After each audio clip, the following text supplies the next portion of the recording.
Você já passou uma noite em claro e no dia seguinte jurou que dá para segurar? Beleza, vamos ver até onde isso vai. Imagina que hoje você decide não dormir. Parece só uma madrugada a mais. Nas primeiras 16 horas, quase nada chama a atenção. Só que pequenas coisas já mudaram. Sua atenção cai. Seu reflexo fica mais lento. Aquele erro bobo que você não comete normalmente começa a aparecer. Se alguém te provoca, você responde mais rápido e com menos filtro. É sutil, mas já está aí. Seu humor azeda. Qualquer tarefa chata parece impossível. A memória recente falha. Você lê uma frase, vira a cabeça e esquece o que leu. A fome bagunça. Você procura açúcar, café, qualquer coisa que dê um empurrão. Funciona por pouco tempo. Você se anima e depois despenca. Repara, não é força de vontade, é falta de combustível certo. Chegou perto das 36 horas, o corpo abre o manual de emergência. A parte da frente do cérebro, aquela que te ajuda a decidir e segurar impulso, fica menos ativa. Você começa a falar mais do que pensa, compra o que não precisa, responde sem medir. É o tipo de coisa que, no fim do dia, te deixa com a sensação de por que eu fiz isso? Porque você estava sem freio. Bateu 48 horas, entra um fenômeno perigoso, microcochilos. Você apaga por alguns segundos sem perceber. O olho continua aberto, mas o cérebro desligou uma parte. É o momento em que você perde uma fala da conversa, esquece o caminho que acabou de fazer, ou, o pior, dorme por um segundo dirigindo. É aí que acontecem muitos acidentes. Não é drama, é mecânico. No terceiro dia sem dormir, o mundo fica estranho. Você lê e não entende. Esquece palavras simples. A paciência some. Coisas pequenas te tiram do sério. E começam as distorções. Um ruído no corredor parece uma voz. Uma sombra vira uma pessoa. A cabeça puxa atalhos para fechar o sentido das coisas.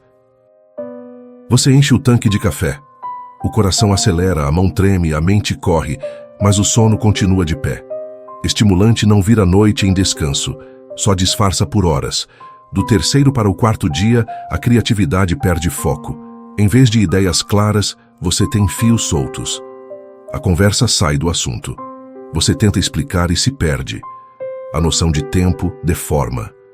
10 minutos parecem meia hora parece 5, e o relógio vira um inimigo, porque olhar para ele lembra que você ainda está acordado. No quarto dia, alucinações podem aparecer. Não é loucura no sentido que a gente fala na rua. É o cérebro tentando fabricar sentido com pouca energia. Você vê um ponto de luz no canto que não existe. Ouve alguém te chamar. Sente um toque no ombro e jura que foi real. É assustador porque é convincente e porque você não escolhe. Do 5º ao 10º dia, tudo piora aos trancos, não de forma linear. Um momento você está ok, no outro, desaba. Você pode passar horas relativamente bem e de repente cair em um microcochilo no meio de uma frase. O corpo tenta te proteger à força. Você perde o controle do próprio ritmo. A fala fica arrastada. O raciocínio quebra no meio. E aí surge a pergunta que ninguém gosta de ouvir. Dá para morrer de insônia? Morrer só por não dormir é raro de documentar. O problema é tudo que vem junto. Imunidade baixa, pressão desregulada, glicose bagunçada, acidente doméstico, erro na rua. É assim que a vida real cobra. Mas e se eu dormir no fim de semana e compensar? Parte do estrago melhora, claro. 1 ou 2 boas noites fazem diferença. Só que você não converte dias de déficit em uma única maratona de sono perfeita.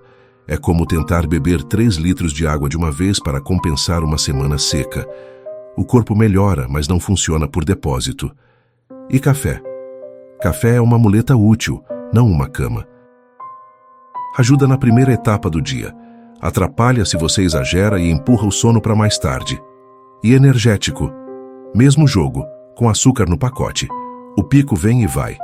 O sono que você deve continua lá, cobrando juros. E cochilo? Aí tem um caminho.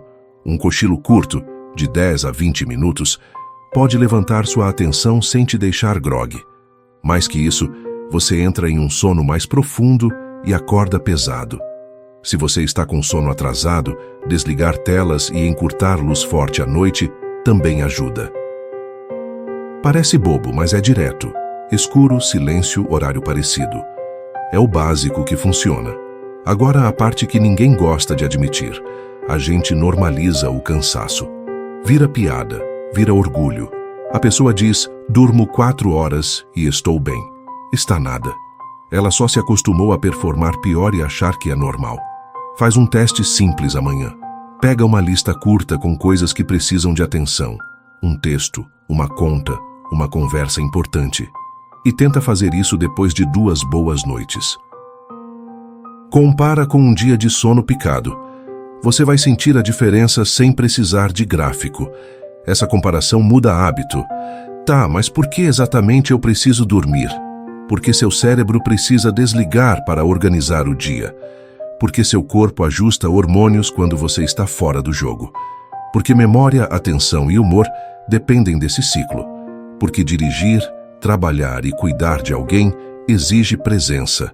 Sem dormir, você vira passageiro da própria cabeça. Chegando perto dos 10 dias, a pergunta final é simples. Vale a pena? A resposta é não. O custo explode enquanto o ganho não aparece. Você não fica mais produtivo, não aprende mais, não resolve mais. Você só empurra problemas para a frente e coleciona riscos. O que funciona é a disciplina invisível. Horário um pouco mais regular, quarto um pouco mais escuro, tela um pouco mais cedo fora do quarto, cochilo curto quando der e um não honesto para aquela última tarefa que te puxa a madrugada adentro. Repara como isso se conecta com sua rotina. Se você vive no limite, qualquer imprevisto te derruba. Se você dorme um pouco melhor, o imprevisto vira só um incômodo.